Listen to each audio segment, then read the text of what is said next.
Set the damn schedule up so that you have the day you want.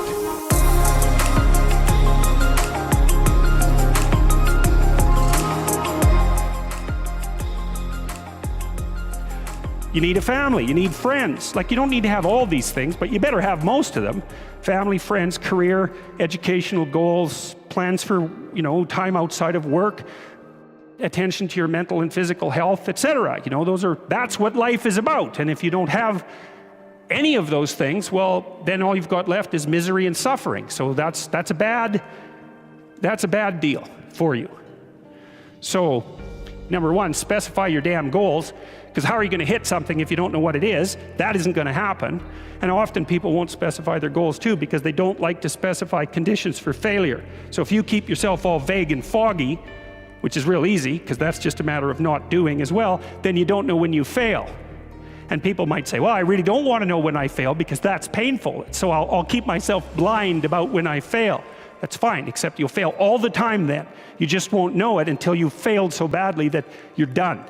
And that can easily happen by the time you're 40. So I would recommend that you don't let that happen. So that's willful blindness, right? You could have known, but you chose not to. Okay, so once you get your goal structure set up, you think, okay, if I could have this life, it looks like that might be worth living, despite the fact that it's going to be, anxiety provoking and threatening, and there's going to be some suffering and loss involved and all of that, obviously. The goal is to have a vision for your life such that all things considered, that justifies your effort. Okay, so then what do? Well, then you turn down to the micro routines. It's like, okay, well, this is what I'm aiming for. How does that instantiate itself day to day, week to week, month to month? And that's where something like a schedule can be unbelievably useful. Google Calendar. It's like, make a damn schedule and stick to it. Okay, so what's the rule with a schedule? It's not a bloody prison. That's the first thing that people do wrong. They say, well, I don't like to follow a schedule.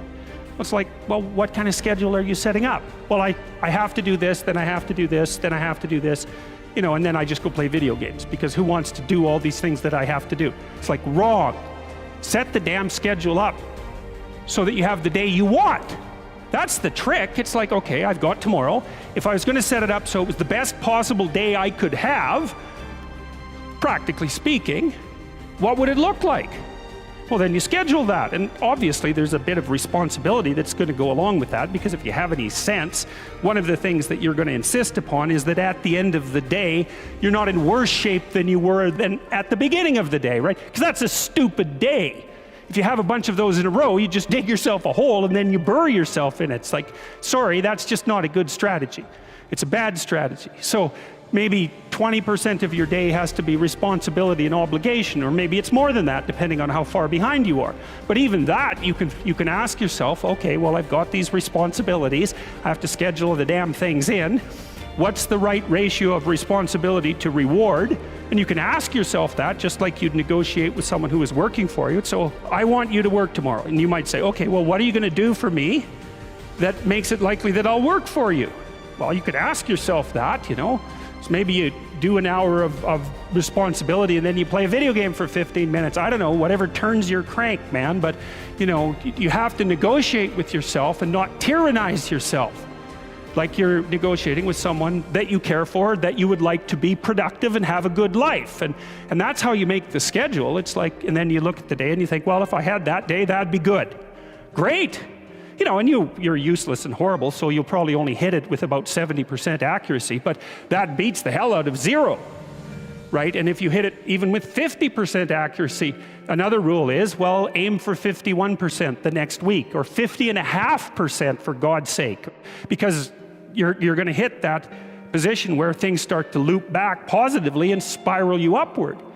So that's one way that you can work on your conscientiousness, is to plan a life you'd like to have. And you do that partly by referring to social norms. That's more or less rescuing your father from the belly of the whale. But the other way you do that is by having a little conversation with yourself about, as if you don't really know who you are, because you know what you're like. You won't do what you're told. You won't do what you tell yourself to do. You must have noticed that. It's like you're a bad employee and a worse boss, and both of those work for you. You don't know what you want to do, and then when you tell yourself what to do, you don't do it anyways. But, you know, my point is that you have to understand that you're not your own servant, so to speak. You're someone that you have to negotiate with. And you're someone that you want to present the opportunity of having a good life to. And that's hard for people because they don't like themselves very much. They're always like cracking the whip and then procrastinating, and cracking the whip and then procrastinating. And it's like, God, it's so boring and such a pathetic way of spending your time. And you know what that's like because you probably waste like 6 hours a day. What you do now is going to multiply its effects in the future. And you need to know what your damn time is worth. One of the things you should be asking yourself is, when you spend an hour, was that, well, would have I paid someone $50 to have had that hour? And if the answer is no, it's like, well, maybe you should do something else with your time.